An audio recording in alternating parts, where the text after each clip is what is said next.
this is just in case it blows up. Hopefully, I can remember this. But if it blows up, remember why you said this. Remember why you said what you said. Don't get so surprised. What matters is that people are saying stuff that they barely know much about. They've only consulted one person, a friend. It doesn't really matter if you're a black person and you have white friends. You understand that you code switch, and not even if you code switch, you might even just have lived in a predominantly white place, and you have a limited scope. I've understood this already myself, being in Wisconsin. I notice being around white individuals that they have their own views, which is fine until it involves somebody that's not them. Then it's now you need to, before you start opening your mouth publicly about anybody else, consult those people and have a pretty decent understanding about those people. Because if you don't and you just shoot off the hip, you're just going to further indoctrinate your people, Christian or not. I'm so tired of that, Christian or not. And if you screw up and giving the right impression, you just further soil or sully the mentality of people who of what they have to other people. So if I said, I don't know, here, like here's a bad stereotype. If I said to black people who have never met white people, oh, they smell like wet dog, and I just never talked to a white person, or if I have one white friend and let's say he's lived in black culture, he don't really know too much about suburbia or anything like that, and I say, yeah, they smell like wet dog, and guess what they're gonna think? They smell like wet dog. Nobody's gonna challenge that thought because they don't have any context outside of their group. So mind you, whites are they're 70% of the population. So if they believe something, even if it's wrong, they're gonna run with it. They're not gonna question it unless there's somebody. I give thanks to the liberal crowd. At least they can question some of it. At least they have some kind of understanding that, hey, black people live a little differently for the most part. They live a little differently than how we live. At least they're willing to face some truth that the United States is not all equal and this and a third. So my thing is just like, I'm not a fan of that Relatable podcast when they're talking crazy about black people. Now, imagine they're not, their whole podcast wasn't really about that. It's got Melissa Doherty, and I follow some of her stuff, but this is Allie Beth Stuckey's Relatable podcast episode, I think 1154. 1154. And so I just don't think that's right for people to say stuff if you don't have somebody there to defend themselves. If you had brought, now mind you, I understand the concept of black people in predominantly white spaces, PWIs, institutions, where they're only seeing, oh, hey, predominantly white area, hey, black person, what is it like to be black? Who wants that attention? That's like a white person being in a predominantly black space. Say, hey, white guy, what is it like to be white? Hey, what is it like to do this or do that, and be subject to stereotypes? That's not a good feeling. That's actually pretty isolated. So it's not a good idea when you do it and you don't grab somebody who's willing to be a representative. And it's part of it is an issue, But my main idea about this is that if you're going to talk about people who are not you or not in your space, and I don't care if you talk to one friend, that's like the token black guy from that Not Another Teen movie.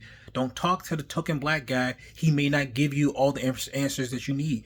One of your responsibilities is to go to black spaces that will tell you the truth, not in an assimilated way in your community that's safe and nice. Tell you in a nice fashion, yeah, I mean, we got some issues and stuff like that, and you just run with it. Go to these spaces. Go view different aspects. Understand parts about liberation theology. Understand different people who talk about reform theology. Go to different spaces. But don't just sit here and be like, oh, don't most of them talk about prosperity gospel? Huh? No. Maybe this Alyssa Stuckey lady has Yeah, Allie Beth Stuckey. Maybe she's just done a tour and went to various black mega churches, because that's my only thought about some of these places. But there's quite a few of them.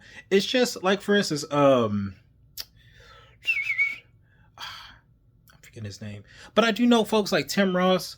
Um, you even have like some of these folks who are rappers like Shaolin or Shobaraka.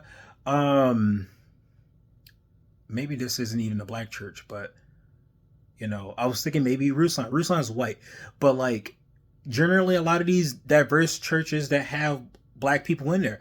But my point is that, like, you're painting black people, particularly black churches, in a negative light without knowing any context about how we got here. You know, black people are not just preaching goofy nonsense, especially for no reason. They're not preaching prosperity gospels out the blue. There's sensible black men, black women, sensible black believers. And when you paint us all with a broad brush like that, what is your audience, who probably is, my guess, is going to be predominantly white? What do you say about that? What do you say about those believers? And folks who always want to hide and say, why are you making this about race? Why are you making this? Well, they started it. This is generally how historically has always happened. Why do you think we have a black church? Because we got shunned from the white ones, so we had to make our own.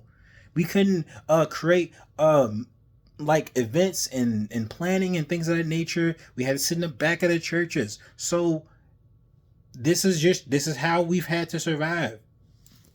And so I don't really have anything else. I just want people to know better and just stop speaking so loosely about something they barely know about. If you don't know about it, learn. That's really it. This is your homework. This is your responsibility to learn about other churches. You are the majority people in this country. So do we have to learn about most of what whiteness is? Most people have learned about Friends. We know about Friends, but do you know about living single? We've known a bunch about your general white culture, but do you know anything about black culture that's not popular media or hip hop or rap or anything like that? So this is my issue. Is just this blanket term is almost like appropriating the culture of black churches. It's just not a good look. And folks want to hide behind, oh, we're just a church. No, don't even hide about around politics. Oh, they're just trying to say white people are bad. I'm not. I'm saying you're being irresponsible by painting us with a broad generalization. That's not helpful. That's not good at all. And don't look to me. Don't look to me. Do your own research. Go find some churches that are predominantly black, but don't go to different places. Don't just go in your area. Go find a place that's middle class or maybe working class. Go find some black churches. Don't just ask your one black friend, hey, where can I find a predominantly black church? Go look for them. Go find black spaces. Maybe in response, you'll find some black people who speak up. Go to their churches. Go figure out what their theology is about. Is it going to be prosperity preaching? And we already don't like prosperity preaching. I don't believe in prosperity preaching, but that's just me. There's plenty of other black people you could probably ask, especially in response to this. So that's all I got.